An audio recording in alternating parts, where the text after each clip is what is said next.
meeting. During my travels, I've had the opportunity to speak at several wards. And this is the first time speaking at the ward where I'm a resident.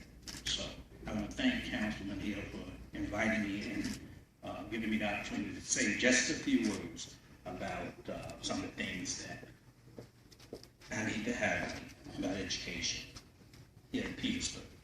As you know, this is about a little bit over the second year as superintendent of Petersburg.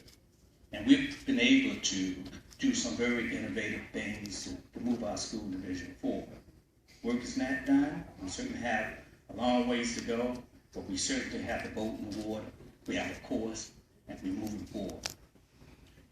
As you know, in any travel that you will come across some storms, and some areas in which you have to navigate through.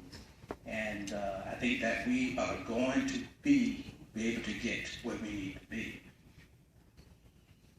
As you know, the initiative, and we're going through the budget process, and I know that the city manager was talking a little bit about the budget. This is that time of the year. We have highlighted some significant things for our school division, for our budget. The second year for the year-round schools, we have that in the budget. We've seen very significant progress. Our benchmark data, student achievement data that we are seeing right now is very, very promising, to the point where we certainly want to move forward with the second year. This process has been a process where we certainly have been the architect. This school division has been the architect on this year-round program, as the senator knows that there was a research study that was done by the state, JLOC, in October 2012 about year-round schools. We were the first to be able to utilize this process and to be able to receive the funding for this. And I certainly would like to thank the senator for putting that bill in this year on the extended school year. And that is very important, because the city would have to spend quite a bit of money to be able to fund year-round schools. The important thing, is it successful? Will it be successful? The indicators show right now very promising, very promising. We will continue that for the second year. That is in our budget for the proposed budget for the school system. Also, Councilman spoke a little bit about PBAC, and we only have 1, 6th, and 7th grade in the entire city. As you know, that we have approved, the board approved the plan for the Academy for Humanities and Art.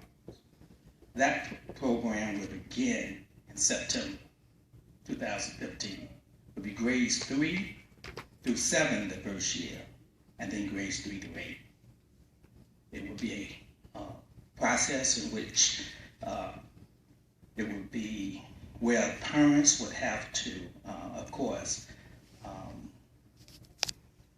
send an application, or we would have to look at that process based on, I should say, a criteria-based process. That criteria-based process would be an application process for the students to get in.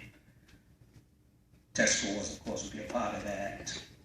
Recommendations by parents and teachers alike, and various SOL scores, various things like that. We estimate 200 students to begin the process in September. We really think this is a great program, along with PBAC. What we would do is we'll be able to, our best and brightest students will be able to be taught in a different environment, and their test scores will go directly back to PBAC. So it won't hurt PBAC, the test scores won't hurt PBAC. It will only help our best and brightest students even get best and brighter. So I'm very excited about that. Again, the governor has supported several grants for the school division. One is the Virginia Preschool Initiative Expansion Program. 11 school divisions in the state was a part of that grant. So I want to thank the governor and the governor's wife for their support with that. That will allow us to have 5 additional pre-K classrooms. That's almost 80 new students that we'll be able to enroll in pre-K for this year. All funding will be taken care of that grant. It's $1.2 million grant, it's a 3-year grant. So that's very, very exciting. That's starting also in September 2015. As you know, our year-round schools, AP here and Peabody, will be back. We're excited about that. We shouldn't have funding for that. Or we're looking for funding from the government, from, I should say, General Assembly for that. Yes.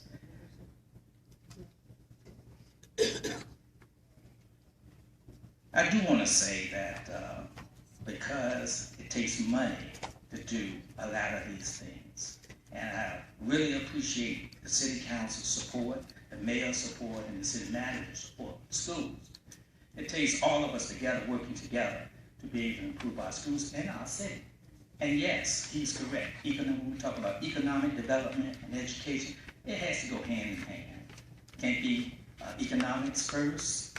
It can't be education first. It has to be a collaborative approach to attract the kinds of businesses and opportunities to our city.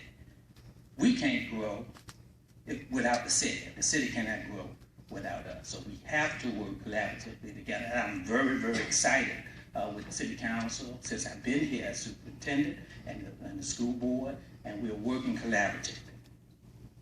There's various other things that is on the pipeline, and I know that it's only 5 minutes, so I want to say just one other thing. We have a Gear Up program. Matter of fact, the launch is tonight, and that program is at Peabody with 7th grade students. It's a college initiative program where those kids will be followed up to 12th grade. If they are successful at 12th grade, that the college education will be paid for. There's something in the newspaper about it. I know there's an article in the newspaper today. It's a kickoff about it today. My assistant superintendent is there with the kickoff. In addition, we are going to introduce a collaboration partnership with John Tyler. You may have read a little bit about it last week. Hopefully I kind of jumped the gun on the announcement. But what we wanted to do, and I've spoken to the president of John Tyler about that, there would be a kickoff of that program with the governor and with the senator and various other people, and of course the House delegate, and we wanted to talk about that partnership of early college with John Tyler, and it will be funded by state and hopefully the state and federal grants. So we certainly are hoping that comes about. That will also begin in September 2015.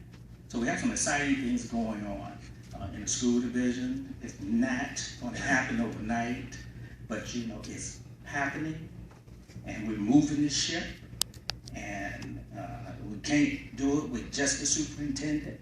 And I made that very clear with the school board, that it's not just the students, all of us collectively, the city council, the mayor, police chief, all of us together working collaboratively.